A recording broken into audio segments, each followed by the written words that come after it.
Good evening and welcome to the 398th meeting of the New York Comics and Picture-story Symposium.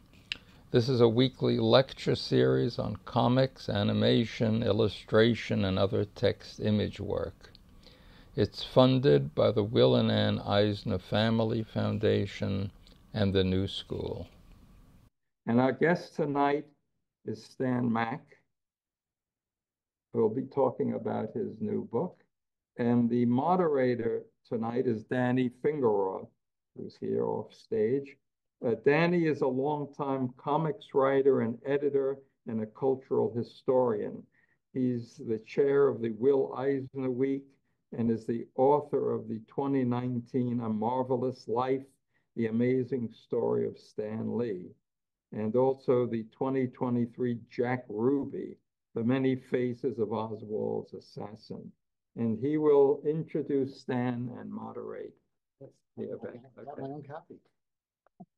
Thank you, Ben. Thank you for the brave souls who showed up in person. Thank you for the brave souls zooming in. And before I forget, for the people here, there's a pile of books over there. There's Stan's book, the brand new compilation of Real Life Funnies.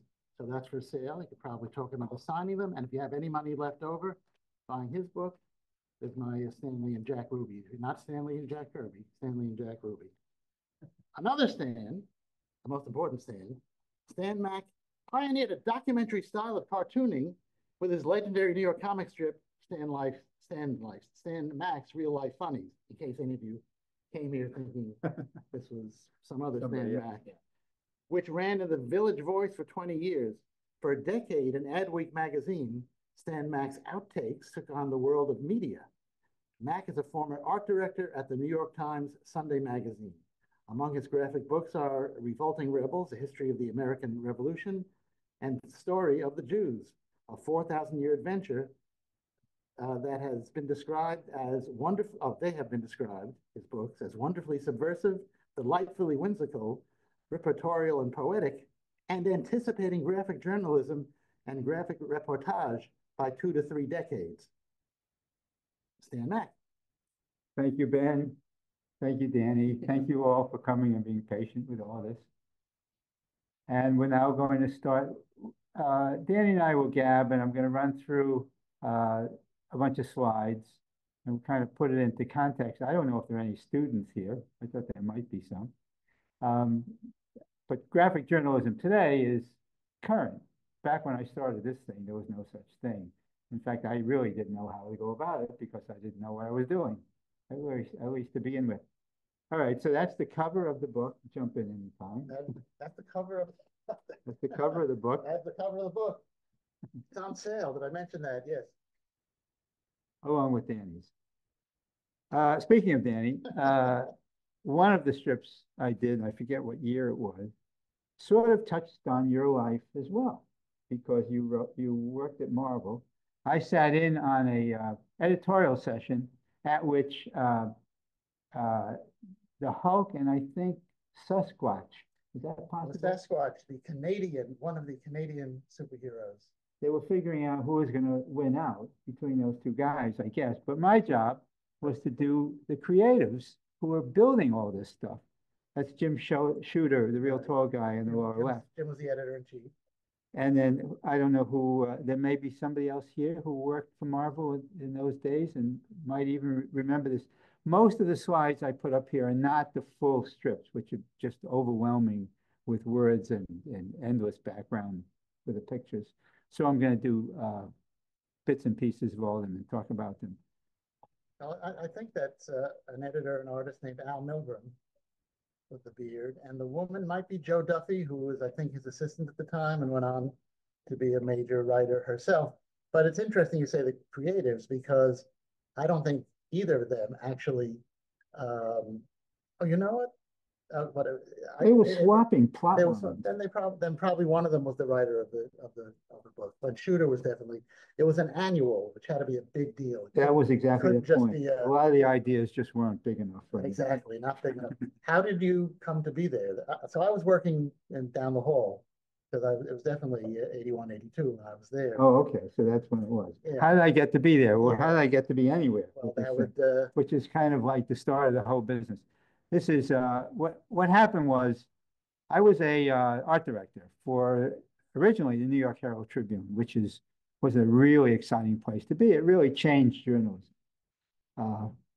especially going up the New York Times, which was so different, so boring in comparison. And then when the Trib folded, unfortunately, while they went up against the Times, they were too far behind. And as exciting as they became and how different the approach to journalism was, they couldn't compete. And finally, about 1968, they collapsed. And I shifted over to the Times, eventually becoming the Times Sunday magazine art director. But what my thought was, I lasted at the Times for a few years, but really after the Trib, it was anticlimactic and corporate. And I thought I want to get back to drawing pictures again. So I left to do freelance illustration. I don't know how many illustrators there are here, but back in the day, there really was work for illustrators, not like in more recent years when it's a lot tougher. So I was doing illustration. I had been an art director. I understood something about how the new journalism worked, which was an exciting kind of using, to some extent, the fictional tools and approaching stories in a very different way. So I went to looking for an opportunity to create my own projects and still, instead of only waiting for the phone to ring with an illustration assignment, I went to Milton Glaser. I'm sure most of you know who he is, a very big deal. He and Clay Felker had bought the Village Voice. They were there for 15 minutes. They didn't belong. Everybody knew it. And they eventually left. But for those 15 minutes, I knew Milton Glaser because I had been doing illustrations for New York Magazine, which they ran. And so I went to Milton and said, what about if I combine my illustration skills, what I learned in the newspapers, and go around town and do a piece in which I kind of wander the city and take notes and put it together in some form. And he said, this is where everything changed. He said, fine, but why don't you do it as a comic strip weekly? Weekly. Go out and cover the city because comic strips are circulation builders. That would be great. And I thought, one guy go out in New York, cover New York City on a weekly basis, and on the basis of nothing but chutzpah, I said yes. And that's how it all began, but there were no role models for what I was going to do. This was New York. There was no cartoonist in like 1888 who did something like that? I had no... You just talking to the microphone. Okay. Jump in. You're right. If you go back far enough, Harriman, those guys, they did go out on assignment for the early news. This was all about newspaper life. This was the idea where whatever you did was going to end up on the bottom of the birdcage 2 days later. It was a whole different approach to style, really. And this was New York. And I say, bullshit, people go into art because it's an accepted way to fail. I love that line. All I was doing was listening to people, walking around town. Originally, that's all I did was walk around town. Helen is doing very well. She's got 2 new jobs, and she got laid last week. It's been 7 months. This was the 1970s. I started in 1974, and it was, as Tom Wolfe said, the me decade, when everything was about kind of staring at one's own belly button. The revolution was still around, but Nixon, Vietnam, those days, civil rights, those days were kind of gone. So when he said, go do it, New York was laid out in front of me. And I'm giving up my shrink. I'm getting crazy about a minute. There was wonderful lines. I knew one thing for sure. I could not screw with the people's words. I wasn't a natural writer. I was afraid that I would screw up the lines if I tried to sanitize the quotes. And so I stayed with it. I have a very unusual spirit guide. He's a master cartoonist and uses the colors from my aura to make beautiful pictures. I couldn't do that on my own anyway. Did you use a tape recorder or you just jotted down? Never used the tape recorder. I have a little pad. I have the remnant of one now. That's all it was, really, because, and I had no memory to speak of. So it all had to be done immediately. And what about the art? Did you make thumbnails or you waited till I drew, I sketched. I love life drawing. I went to RISD. I love life drawing. I even taught at SVA for a few years, as one of my ex-students will confirm. Clay Felker, who was a real Upper East Side guy, as well as the publisher of New York Magazine, said to me, this was the only time I ever got an assignment from The Voice. There was one other I'll get to eventually if we get that far. But this was the first time. And Clay said, why don't you go to Bloomingdale's? Ah, all right, I'll go to Bloomingdale's. So I went to Bloomingdale's. By the way, you do not want to hang out in Bloomingdale's without buying anything. It was real weird. But this was one panel from the strip I did that night. And I went back to The Voice. As I say, Clay Felker and Milton Glaser really weren't The Voice editors. They were different, often weren't even there. So I presented my thing that I had done to the editors of The Voice, who said, what the hell is this? I said, well, I went to Bloomingdale's. I wrote down what people said. I sketched them saying it. And here it is. And they said, what are you talking about? This is a comic strip. Comic strips are fiction. Everybody knows that. Remember, this was back a ways. And Ben was doing New York too, but in his own way. Part fiction, part not. So Felker and Glaser gave you the assignment, then they left? Basically, the voice editors were different. They were good. They were downtown. It was the Village Voice. Yeah. It was an exciting place. Between the Herald Tribune and the Village Voice, I really had a hell of a newspaper education. But they said, we can't fact check it. How are we going to do that? And I said, I don't know, this is it. Milton said, run it. So they said, what are we going to call it? I said, call it whatever you want. They said, well, we can call it Real Life Funnies, at least talking about that. I mean, Real Life Funnies could apply to Pfeiffer as well, even though he made this stuff up. So that wasn't enough. Somebody said, well, real life, okay. Why don't we guarantee it? Guarantee it, all dialogue verbatim. Verbatim was a word I didn't even know what it was. I had to look it up. It's not exactly accurate. It means word for word. And I was not changing words, but I would leave out a few here and there because it was a word balloon. I had to get it in. It was verbatim-esque. Verbatim-esque. Verbatim-ish, yeah. So then they said, well, we can't guarantee it. We weren't there. Let's stand that guarantee. So that's why my name is big at the front of this comic strip. And that's how it all started. I did go back, and I said to myself, I can't keep going to Bloomingdale's like places. It's too boring. I have to go to, if I'm going to do this thing, I got to go to places that are uncomfortable, make me a little bit nervous, maybe feeling a little adventurous. It can't be easy or it's not going to work. I did go back to Bloomingdale's once. Darth Vader was there signing lightsabers. But what was really funny about that, I thought, was that, and these are the people, I began to go to things. You couldn't just walk the streets. But what was funny here is that Darth was going to take a lunch break. And they said to him, Darth, what do you want for lunch? And he said, get me a tuna on white and a tab. That's Darth Vader. He never did come back after lunch, and people were very disappointed. He didn't say it in the James Earl Jones voice, though? Get me a tuna. I don't think he ever opened his mouth. Probably for that reason. Yeah. You couldn't do that. So that was Darth Vader. But I never went back to Bloomingdale's after that. I did go to a lot of bars because people in those days, in the 70s, did a lot of talking. Basically, bars were singles bars, essentially what they were. There were singles bars for the tougher types, and then there were the rap sessions for the gentler people who were looking for connections. This one, I mean, how could you make this up? I thought it was an operation on a squirrel. It turned out to be a vasectomy. I couldn't tell the way he was draped. first time I realized the possibilities of cable television. And remember cable television.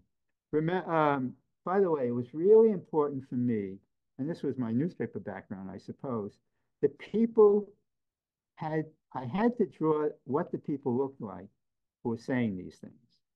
I couldn't fake it. I couldn't just do fun costumes. They had to look like that. And as you can see, for sure, that the guy on the left, especially with his losing his hair on top and his mustache, he was trying to be cool in 1976 or whatever that was, with the big collars that came out, remember, over the sports jacket. So you're Did a lot of drinking, you know. you weren't just an objective non-drinking observer. I was an objective drinking observer. That's good for objectivity. I still have that famous habit. for that. So when you would go in, I think what you bring is you're gently making fun of the whole. I'm not a satirist. Okay. But definitely making fun. Yeah, but not in a savage way. You're not. It feels like it's gentle. Right. But But you went to places where you were going to find people younger than you. Everybody. Well, no, I was going to say everybody was younger than me. I am not a boomer. I came up in the 50s. So I was, first of all, I don't come from New York. I'm from Providence, Rhode Island. This was all, holy shit, what, you know, it was the 70s. And I was a little bit objective because I was a couple years older. Yeah. And so what I was, in a sense, this comic strip is a history of the boomers from the 70s through the 80s. I thought I looked familiar. You probably, well, some of you people either were in it or know somebody who was, because Pete Hamill, way back at the beginning, said to me, you really are doing the right thing with this comic strip because you're not trying to reach everybody. You've got your market, you know what your market is, and you're staying with it. And I thought to myself, it's because the readers and the market are the same people, because these are all real people. It's my thought that everybody in this town, Upper West Side, Upper East Side, look a certain way. You could drop me down in some portion of the city, and I think I would tell you where we were based on what the people are dressed like and their postures are like, because it's very different, I think, for the most part, I guess. So my job now was to go. This was a rap session that took place at the Unitarian Church on the Upper West Side. And these are for the non-singles bars goers. And I would go in there and pretend to, that was the other thing. I was a method actor. I would go in and pretend to be one of them, a boring version. So I didn't stay on me. The camera didn't stay on me very long. And essentially take notes on a little pad on my shirt cuff or whatever. So I said that to an illustrator friend that I was going to do this. And he said, gee, that sounds like fun. Can I come along? So we meet at like 7 o'clock at the Unitarian Church outside at the door. And we show up together and he says, okay, now what happens? I said, well, I go in, pretend to be, in this case, it was a single again, people. I'll pretend to be a single again, and I'll make up a story, and we'll see how it evolves. You don't know what's going to happen. And you say, you're telling me you're going to go in there and lie. And I said, well, yeah, I guess that's what he said. I can't do that, which is a natural reaction. And he laughed. But that's the kind of thing. My former wife was an Episcopalian who wanted to be a Jewish princess. These were very personal things that people were willing to reveal about themselves in order to, over tea and chocolate chip cookies after the meeting, would make little connections. And that was very much a lot of what was going on in those days. And for me, it was grist. Did it ever get you in trouble? Did people ever discover you were an imposter? From time to time, I got thrown out of a couple places. Really? Well, I remember there was a high-end antique show in the Upper East Side. And they thought I was somebody far more dangerous than what I was. Had a little pad and I was taking notes, and they thought I was from the IRS or the CIA, or they booed me. So there's one story, strip's not in, I hope you don't mind some of these stories that the stories are the most fun, the backstories to these things. Macy's was having for their Christmas season, they were having tryouts for elves. And so I went to volunteer to be an elf to do that sketch, and I did it, and it ran. And a different kind of not being thrown out, but the Macy's business department went nuts. You can't do that. I mean, it's like Coca-Cola or Disney. You don't fool around with those people. So they called up the voice business department, and they got so they went over and talked to the editor-in-chief. But you know, it was the Village Voice, and finally it didn't amount to a whole lot. But that was another kind of being thrown out. There were a few versions of it. Once I considered, a guy was coming down. He looked like a biker, well, you know, like a Hell's Angel. Hell's Angel. He may have been. He was bearing down on me. This was at the old Coliseum. It was a rifle and biker expo type thing. And he's coming at me. I think, what do real reporters do? Do they eat their notes? What do they do? It turned out he wanted to sell me a version of the bullet-riddled car at the God. Remember in The Godfather, the scene where he had his own bullet-riddled Cadillac, and he thought I wanted to steal his act, and he wanted to sell it to me at a good price, stuff like that. So this is what I was doing. I mean, it was the 70s was an era of cults and passions and obsessions, and this was a collection of UFO believers. The doctors found the alien inside me. She spoke ancient Arabic. Obviously, this person had gone on a UFO and so had experience. With a Hebrew accent, her name was Antron. She said the evacuation will start in 3 or 4 years. And my job was not to be critical. It was to listen, understand, make a little fun. But this was the world of New York in those days. Do you think it could only have been New York? You went to Chicago or LA? I traveled a bit. My opinion is New York has expressed what a lot of people around the country would like to say, but don't have the chutzpah to say. So New Yorkers are simply expressing life, but they're doing it. I mean, and remember balloonograms or all kinds of agrams. And hers was a gorilla-ogram. And she was going down with her buddy who was dressed as a bear, who had a banana, which doesn't show, a giant banana for some reason, and promoting, and he was giving out leaflets.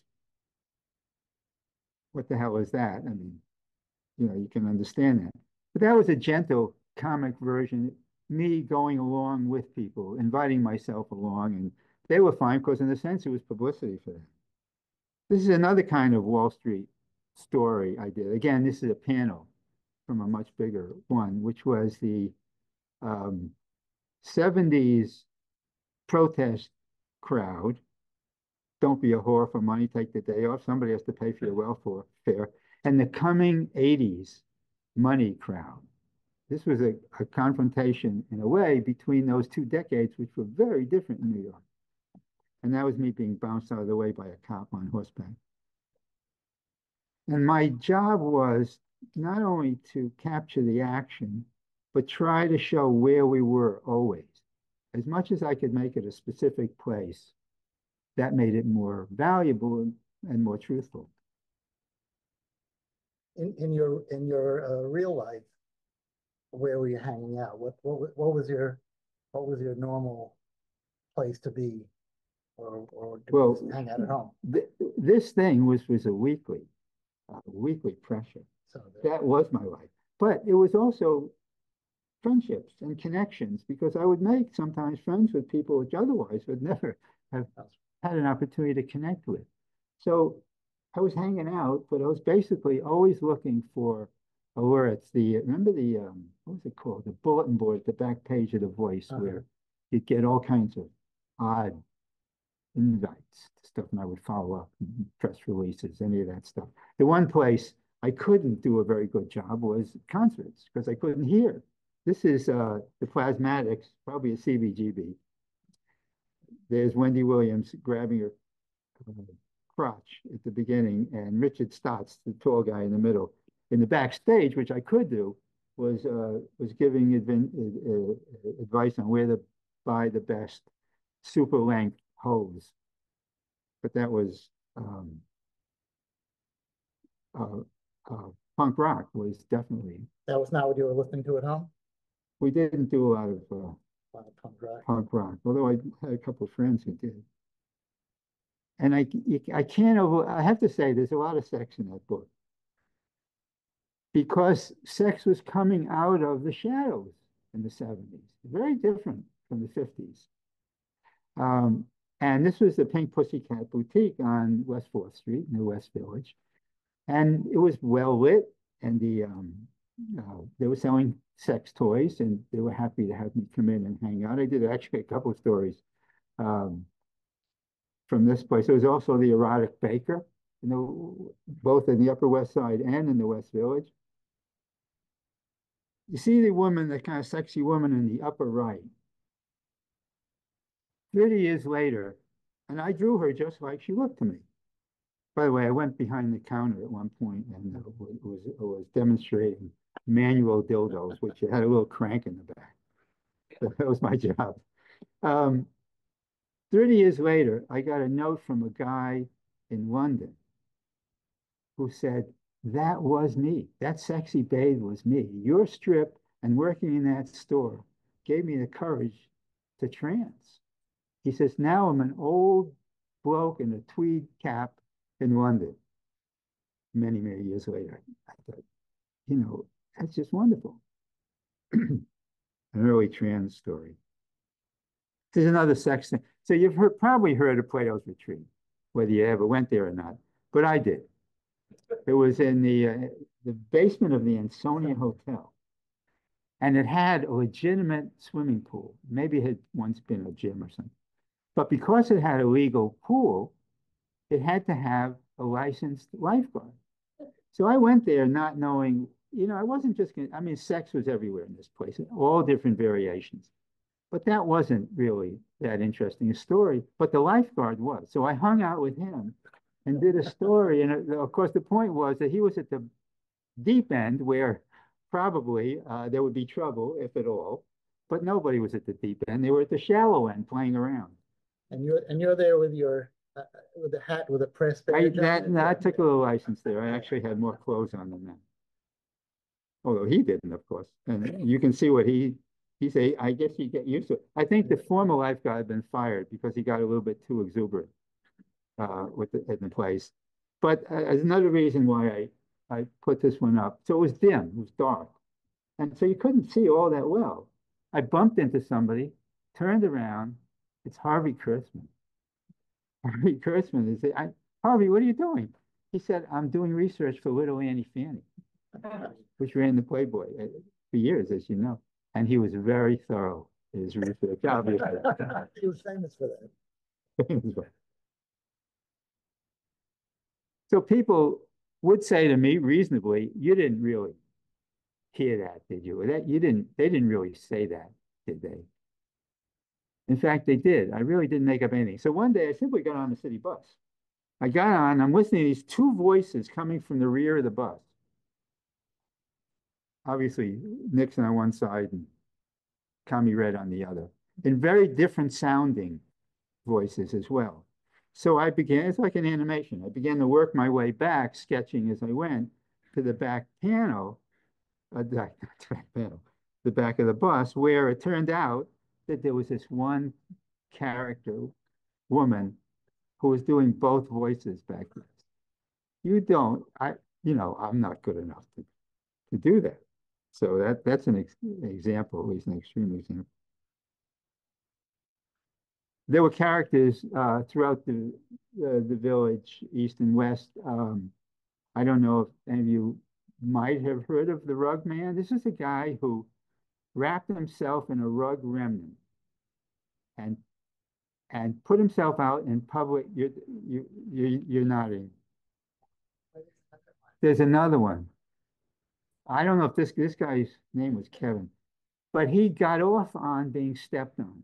It was that crazy. And he did it a lot.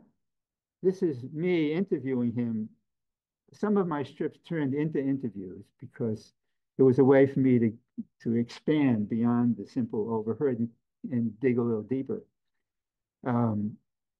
But you're right that people took notice of him and began to hire him. For example, a club owner would have him lie in the entrance to the club to be stepped on as part of the thing, and they would pay him. I remember he once told me that he wanted to come up. I don't know if he ever did this. He wanted to create a Jane Fonda-like video, step video, and he would be the step.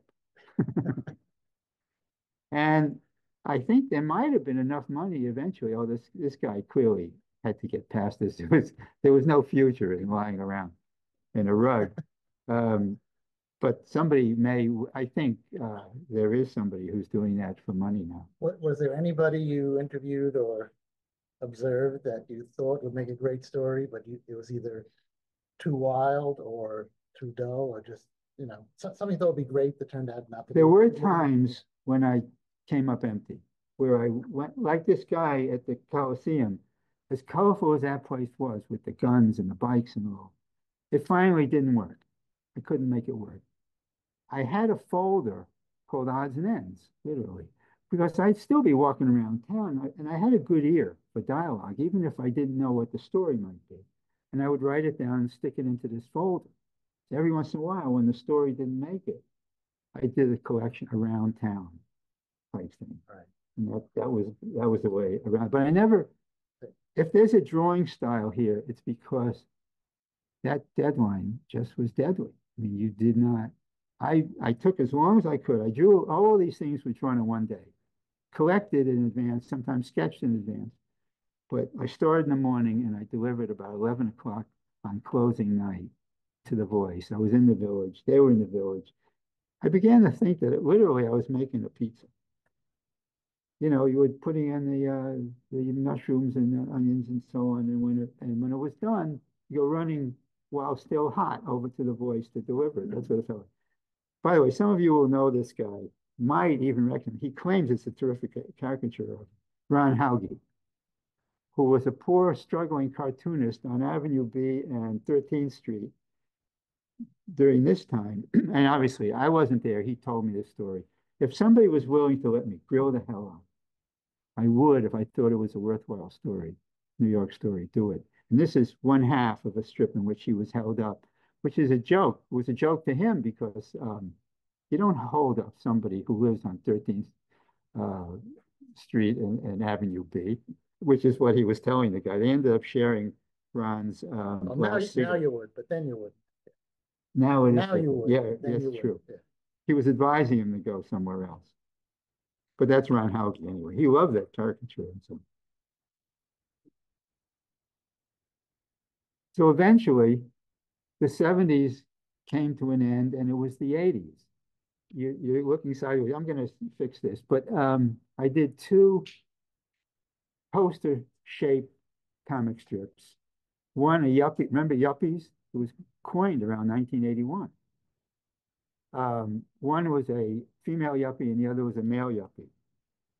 And the point was that it took a yuppie to know one, and they knew if you weren't one very quickly, because they were precise in what they believed and how they dressed. These are the younger siblings of the older boomers who were protesters back 10 years earlier.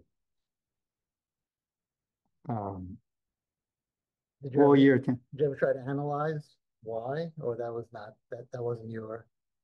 No, my job was to catalog, and this was happening. They were coming in dressed and going straight in onto Wall Street or wherever the money was. So I don't have the female one, but it's the same thing, very precise, very neat. And one thing that threw me, it's about the pants. In the suit, 750 to 1500, 2-piece, dark, pinstripe, pure natural fabric, 7-inch drop from chest to waist. I have no idea what that means, but they knew it. I have absolutely no idea. Anybody know? Any yuppies here? Former yuppies? Any tailors here? And among the yuppies were women with MBAs who were showing up. This was maybe the first generation of women who went straight into the marketplace from college with MBAs, who believed in profit and competing. Remember the power shoulders as part of that. Look, this was a woman. I drew when I needed a little character to connect the reader with the storyline, because I went someplace else different every single week. So I had to, so the first panel had to say, here's where you are this week, and here's the story we're gonna go through. So I used a little character, a little guy with a square nose and a mustache, to show up as needed. So he was really the only ongoing character. And he wasn't always there, but there he is. And is he you? He was me. He was you. I rarely open my mouth. But it was an opportunity for you to step into the first panel. And I was just listening to this woman who was so different from her older sisters. Feminists make me sick. Women's lib is a crock. I got a C in feminism from my lesbian teacher in college. Well, that kind of nails. She says, I can't stand 35-year-old guys who ask me what to do with their money. Pick up a goddamn Wall Street Journal. Kind of angry in a way. I guess I made more fun of that sort of thing. Where did you meet these yuppies? I can't, I look at that book and think, how the hell did I ever do that? Because I met somebody new or some group new every single week. And somewhere I came across that woman, and she held still for me to interview her. I thought that was going to be another one, but this one. Anyway, this is New York. This is the World Trade Center. You remember there was a woman, Donna Hennis, if any of you know that name. She was a spiritualist. And she ran an event every spring equinox where theoretically you can stand an egg perfectly on end. Turns out you can do that anytime you want, I think. But I did this charming, I thought, story. This was at the mall of the World Trade Center. And she took it over with this event. And this is just a few panels from that larger story. But it was very sweet. And this woman was rewarded. One guy just smashed the bottom of the egg and stuck it up there, and he was done. But did you stand one up? No, ma'am, I picked them up. That was the end of the storyline. Getting back to the women with the MBAs, I wonder whether you maybe can confirm it. That woman is the younger sister of a sibling, maybe 10 years older, who was protesting, but she was the first generation, maybe. We could ask her daughter. If that's true, it probably works out like hell today. I mean, women today are amazing athletes. She may have been the first generation that went straight into the gym and worked out seriously, and obviously, seriously. Where did I meet her at the gym? Yeah, well, that's what you were pretending to be somebody who went to a gym. Was that the? Yeah. I'm pretending to be here tonight. Yeah, well, it's working.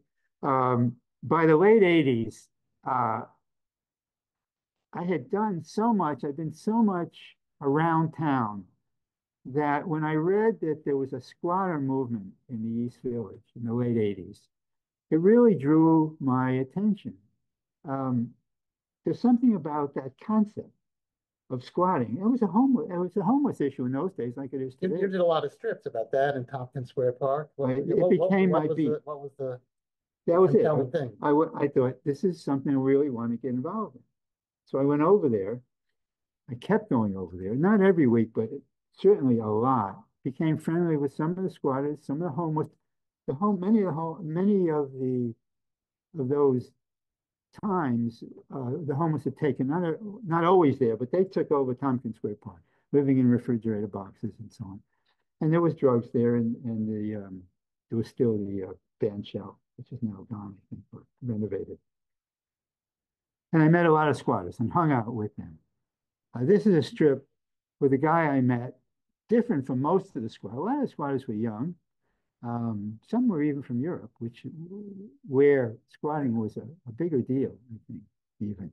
But this was an old, craggy grouchy, tough, old, probably an alcoholic, and his wife, who were living in one of the squats. And we got friendly. And so I hung out with him. And that was also a time when this was probably 7th Street between B and C. There were a number of squats throughout that area. Got friendly with him. His name was Rex Walls. And he said to me, along with a lot of bullshit, because one thing I discovered when talking to people who possibly had a drug background or were down on their luck, something, there would be little gaps in their stories, and they would build it up with fiction. And he at one point said to me, you know, my daughter is the gossip columnist for New York Magazine. And I went, yeah, right, Rex. But being a good semi-reporter, I called up New York Magazine and said, can I talk to Jeanette Walls? And she got on the phone because she knew my name. She thought I was looking to promote myself because that's what people did with gossip columnists. But I said, no, there's a guy over here, Rex Walls, who claims to be your father.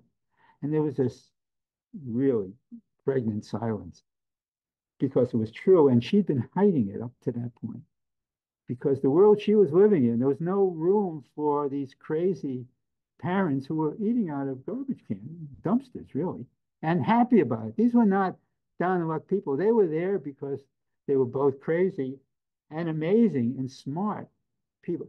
Jeanette, she said, do me a favor, if you don't mind. I can't make you do it, but would you mind changing the name of the magazine and the college I graduated from, which was one of the elite schools, which I did. I said, no problem. I'm not a gossip columnist. I'll be happy to do that. She, soon after that, literally came out and eventually in time wrote that famous book, The Glass Castle, which made $1 gazillion. I don't know if you've read it, but it's her life and her parents' life. She had a brother who ended up being a New York cop and 2 sisters, one of whom I think became a cartoonist. I'm not sure. The other one ended up in LA, a more complicated life. But Jeanette, a terrific woman, was so appreciative that I changed those facts that she wrote a lovely afterward in the book. Jake Tapper wrote the forward, and she wrote the afterward. The book is on sale, by the way. You know, to state the obvious, which I'm very good at, you know, part of what you achieved is contrasting the New York of the yuppies and the New York of the squatters. I mean, you show a wide panorama of what life was. Well, that was life. I mean, yeah, life in the raw in the East Village then. And there were people who were there long before I was when it's pretty drug ridden. And yet I would hang out with homeless people as well. There's a couple of stories I have in here, many more in the book, because they all had complex lives. Maybe they were drug addled, but maybe they also were fascinating. We'll come to that in a minute. This is a picture of Rex. A movie was made from Glass Castle, and Woody Harrelson played Rex. And Jeanette gave Woody my comic strip and said, that's as good an example of my father as I can come up with. This one stopped me for a minute. Not till frogs grow wings to keep from bumping their asses, you sons of it. They wanted, the drug dealers wanted to take over the squat and turn it into a supermarket, drug supermarket. And he was standing up to them. He's a tough, tough guy, even though as parents they were insane. I don't know how Jeanette Walls made it through. And cocaine, along with the money that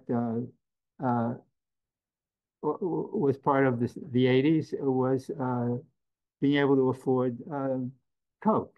And I think fueled a lot of the Wall Street action. So this guy, the whole strip shows him simply using a $100 bill to roll some coke. And this is the only place you see his picture. The rest are just his hands doing it.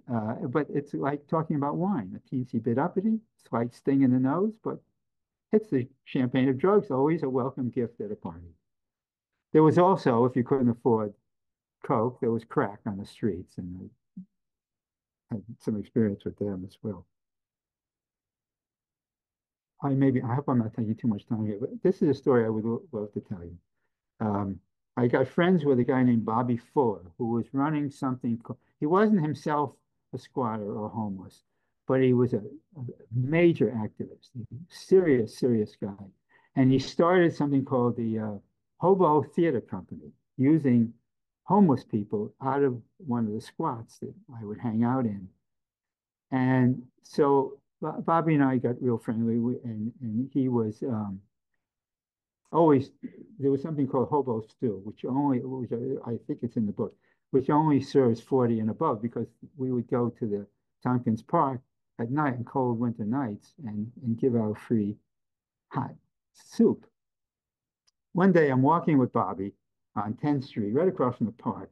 The cops are in the park rousting the homeless.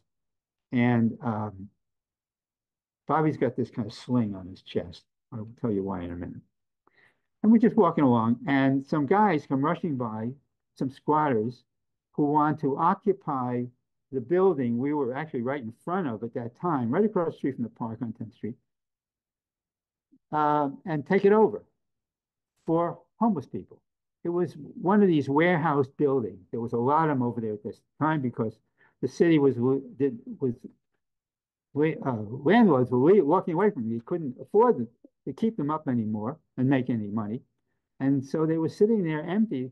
The city didn't know what to do with them, but the realtors did, and they were working. But at this time, they were empty.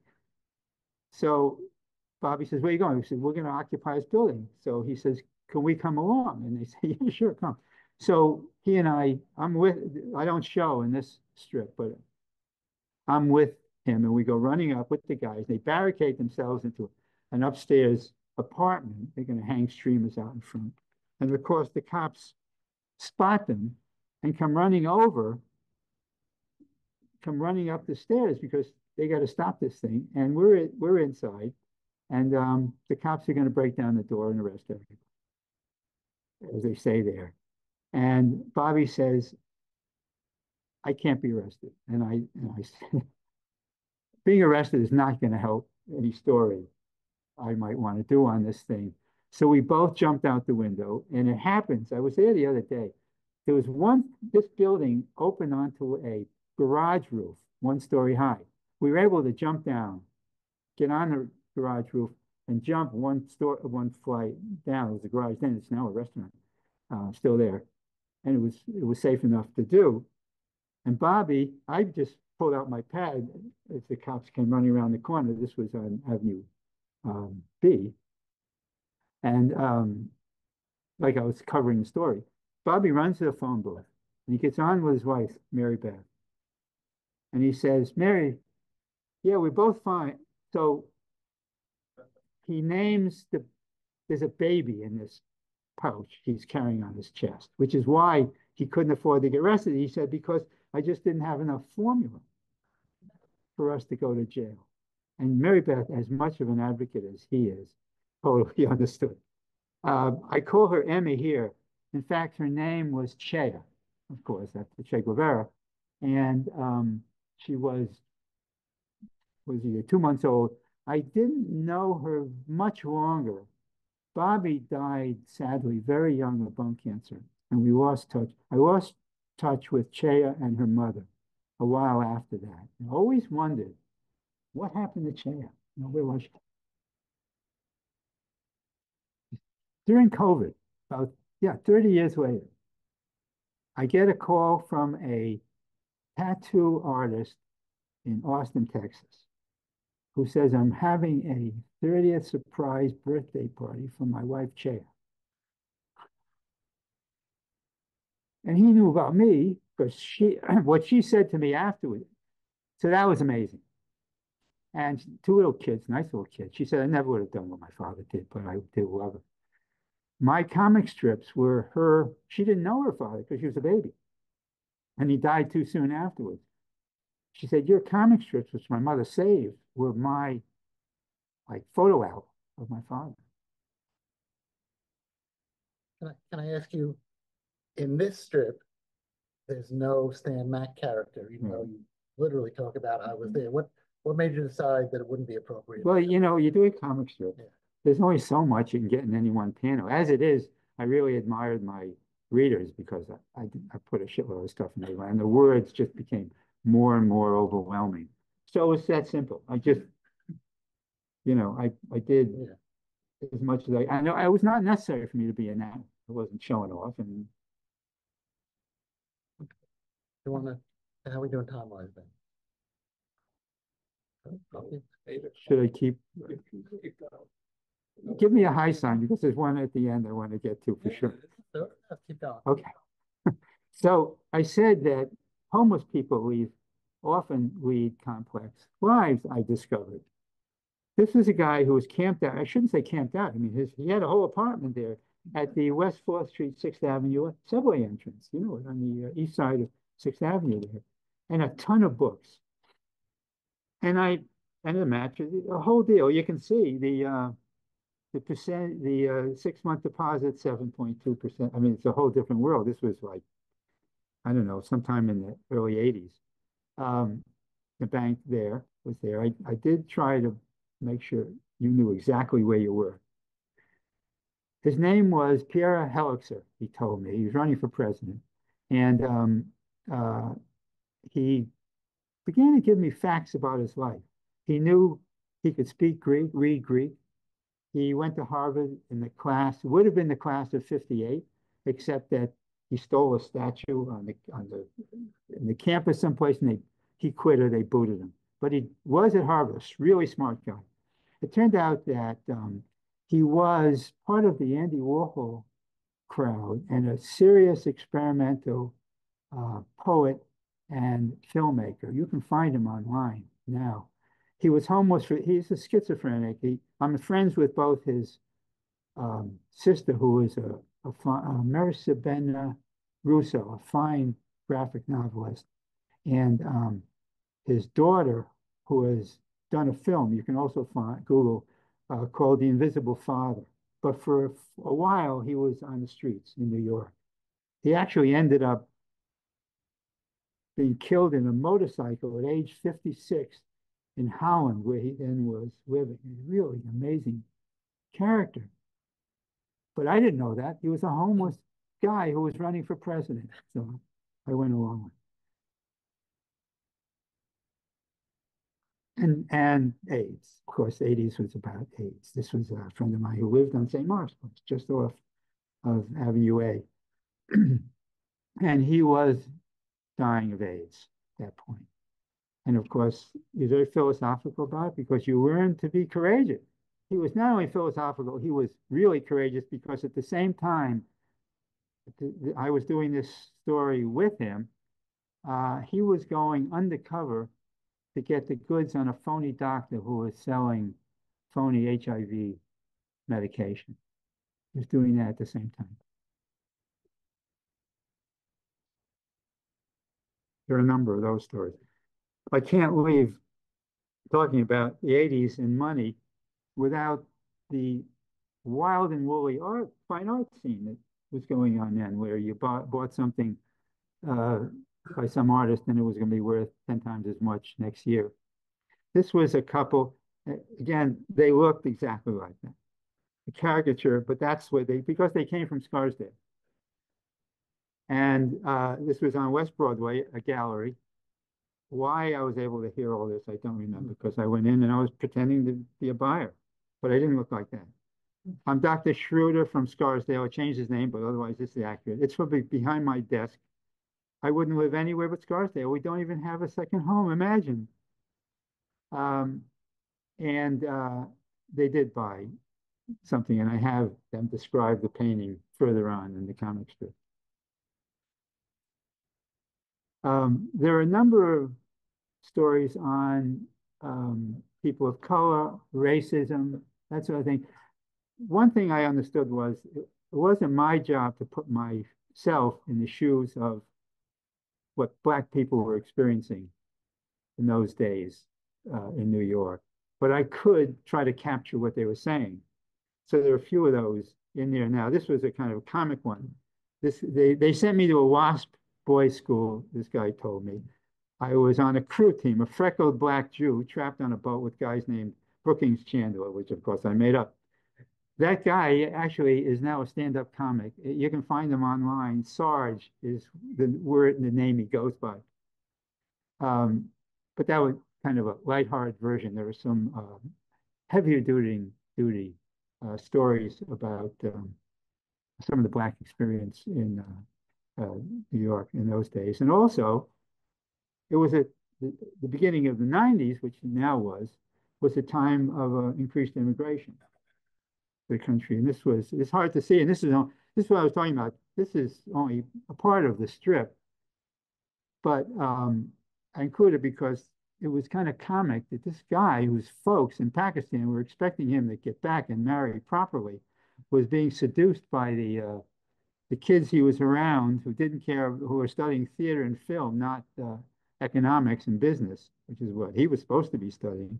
And he ends up by saying, my Muslim friends threatened to call my parents. They said if I kept going the way I was going, I'd end up being a single parent, which I guess was nothing worse in Pakistan culture. But and you can see this is the Indian. You take the 7 train out to that thing, and what some people have said is what's really great about this strip is the shadows that the elevator is throwing onto the sidewalk. Oh, you're real. It's a wonderful style on this one. It must have taken you a long time. Well, no, never more than a day. Right. But it was a heavy duty day. I drew like this, standing up.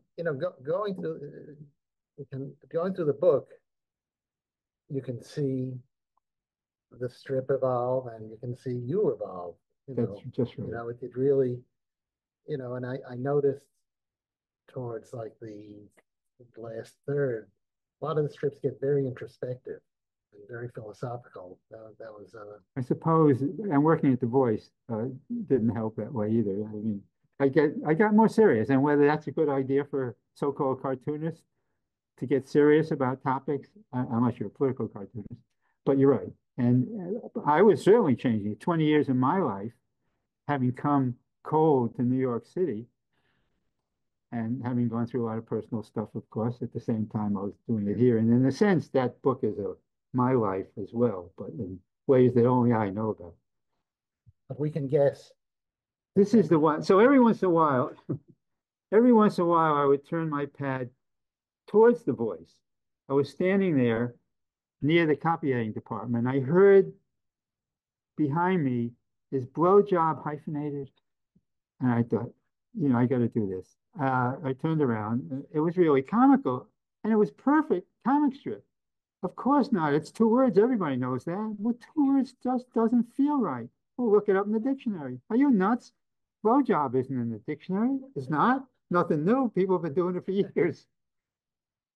And then Sonia, who is the head copy editor, overhears this, comes in and says, blowjob is spelled solid. It's 1 word.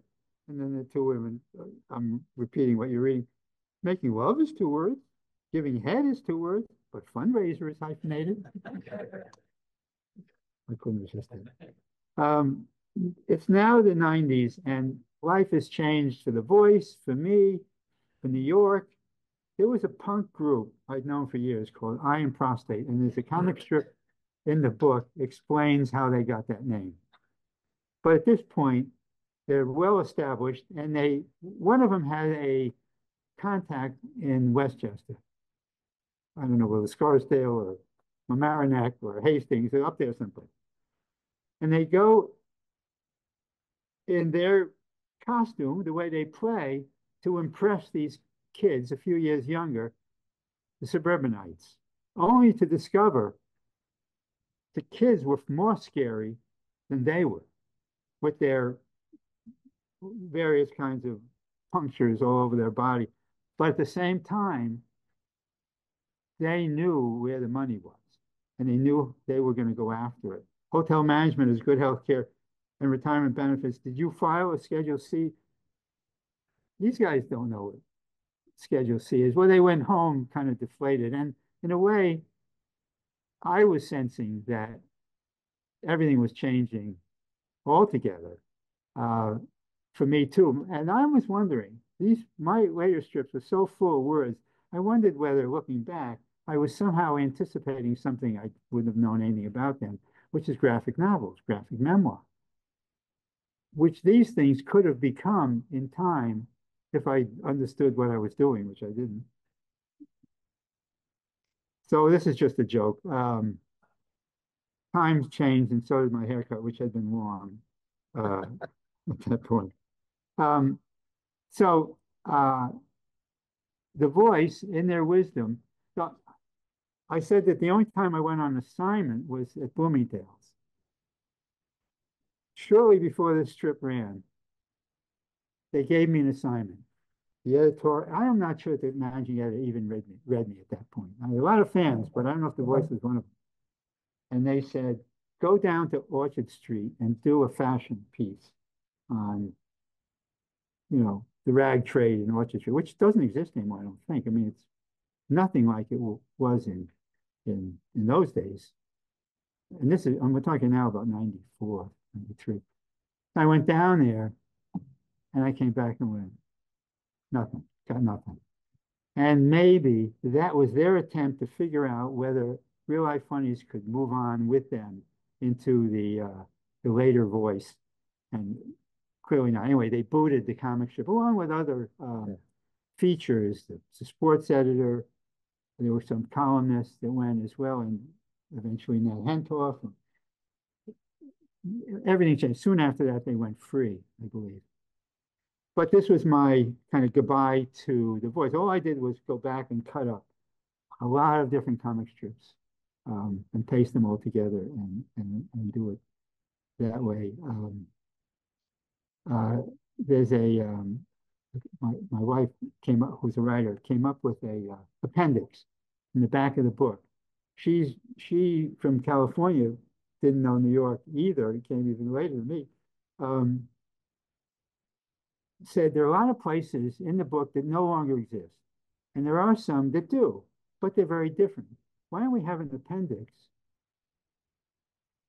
Appendix? Yes. And talk about that a little bit. So she did that, and one of the places that still exists is Beacon Theater. There's a couple of strips take place there. And so she wrote in very small type, the Beacon had acts all the way from the Rolling Stones to the Dalai Lama. Now, this book is printed in China. And it was printed. This is a story Gary Groth told me. This book was printed, going into binding, when somebody caught the Dalai Lama in 8-point type. And they said, we're going to trash this book. We're not going to run it. I also had a comic strip of a Chinese immigrant as well. And they said, we're not doing it. And this was Thanksgiving. It was a couple of days before Thanksgiving. And Gary said, we could go to Vietnam, we could go to other places and get it, Thailand, someplace and get it print, but it's going to cost a lot of money. It's going to throw out the schedule. And my journalist friend said, good, screw China. We're going to go to Thailand and we're going to give this story to the New York Times and we're going to blow this thing up. Well, it turns out, by the way, China's doing this all the time. I think they did it to Mark Newgarden, I believe, something similar to this. They held the book. It had something to do with, it wasn't China, but it was nearby. So I said, we've been working on this thing for 2 years at that point. I did all the scanning. I can't do it. So ask him if there's anything we can do to keep this thing going. They said, he came back and said, they said, if you in 3 days can give us a substitute that we can put in there, we'll go back on press and do the book. And luckily, because I've had these strips under my bed I moved like 8 times, but I kept the original, not in the best of shape, but I kept it. I found one that was clean enough to substitute, and that's why the book exists. Anyway, so that's my rant. Wow. Well, thank you. That's time for a few questions. Yes, please, questions. Do you have any questions? Yes, sir. I have two questions. First, the little character who was you, is that what you actually looked like at the time? Like, did you have a mustache and so on? I did have Or was that mustache. just a proxy, like a character who you created as a proxy for you? It was me in my head. My nose isn't the smallest. I'm not the tallest. I had a mustache. My nose was a cross between Dick Tracy and my own. And my other question is, if you're willing to say, what were you paid each week for the strip? That's a good question, which I probably am going to try to evade answering. One, because I don't remember. And two, people would say to me, you make a living on that? It wasn't bad, probably. I suggest it wasn't bad by today's standards, actually, because everything is cheaper. Did you do other work? I was a busy illustrator. I did a bunch of kids' books. I was doing, for 10 of those 20 years, I did a weekly comic strip for Adweek magazine. At the same time. Yeah. And that was very similar to Real Life Funnies, except in that case, because I was an illustrator, I knew a lot of art directors and advertising. And I could call up somebody and say, what are you doing today? And say, well, we're having a new campaign discussion with my copywriter. Can I come in? Yeah, well, sure, come on in. Not the same. Today, it would take 4 levels of guards to get through into any advertising agency. Couldn't be done. So that's why you said you'd do a strip in a day, so you could do other work? Or Yeah, I was doing other stuff, but I was also collecting this stuff. I don't know how I did it, really. I have no idea.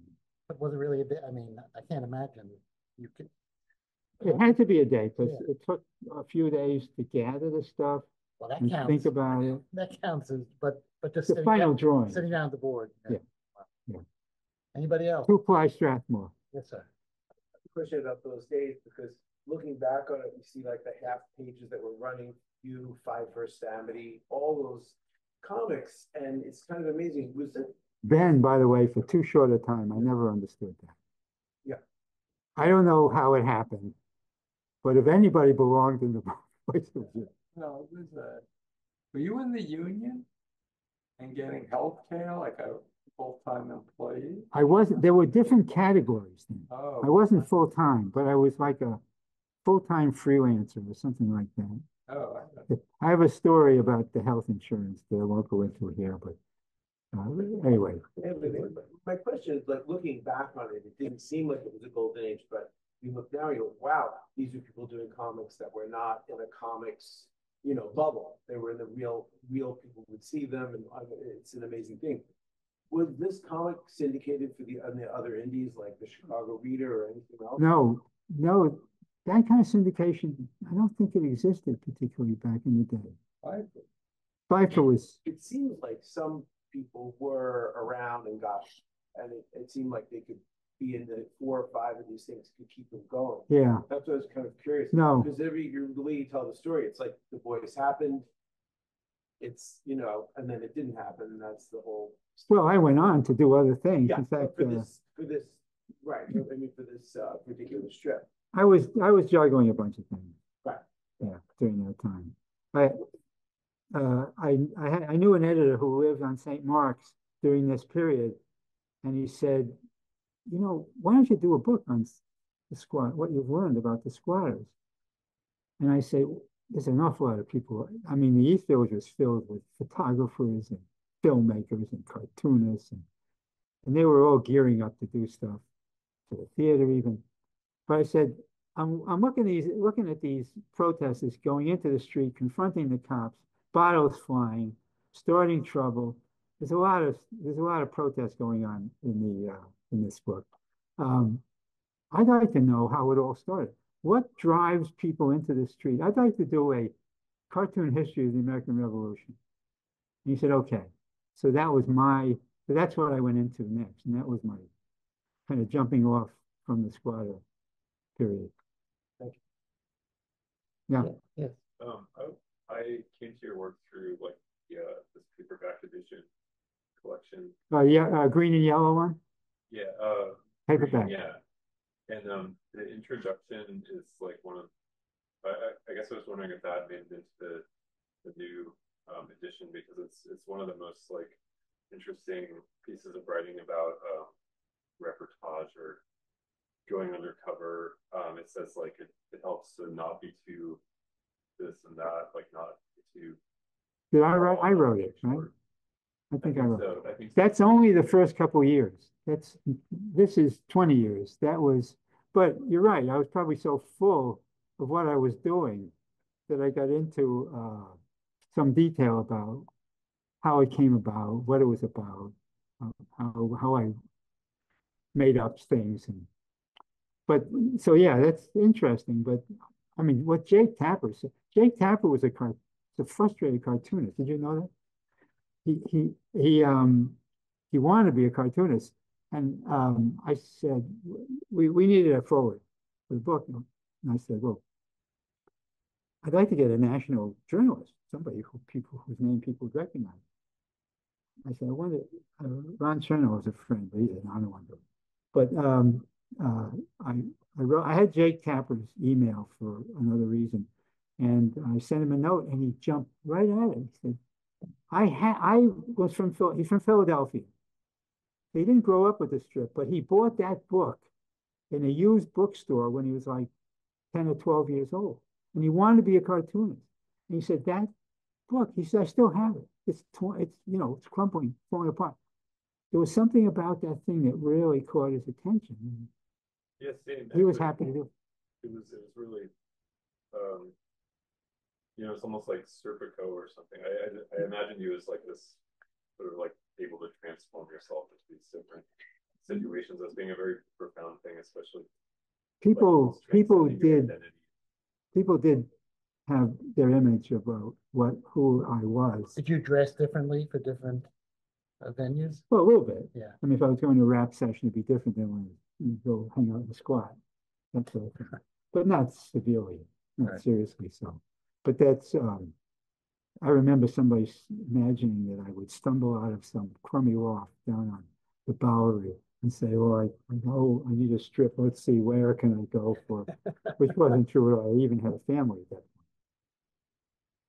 Someone watching online would like to know, someone named Wendy would like to know if you can still distinguish what neighborhood people are from based on how they look now. I claim I can. So whether it would be true in every case or not, but think about that. Students down, well, of course, the old East Village and the NYU East Village are probably two different places altogether. The old St. Mark's and the current St. Mark's would be very different. But I thought that, but my job was to draw the people. If I got some notes and I wasn't able to stay long enough to draw the people, I would go back to the place I heard those lines and sketch the background for it and what people walking by were dressed like, just to make sure that it was as accurate. You can just look it up online. Right. There was no Google. Yeah. So obviously there's a lot of time spent into some of the stories, right? You spent at any one time, how many strips were either in your head or your notebook that you were working on? Obviously each week was one day to finish one, but there seemed to be a lot of time and interest spent with the people. I spent time with the people, but it was only one strip at a time. I was lucky to get done. I don't know how cartoonists who get ahead do it. I couldn't. It was that looming deadline that made it. So yes, I might know I was going to try to call somebody up next week, but that's as far as. So they were as current as could be.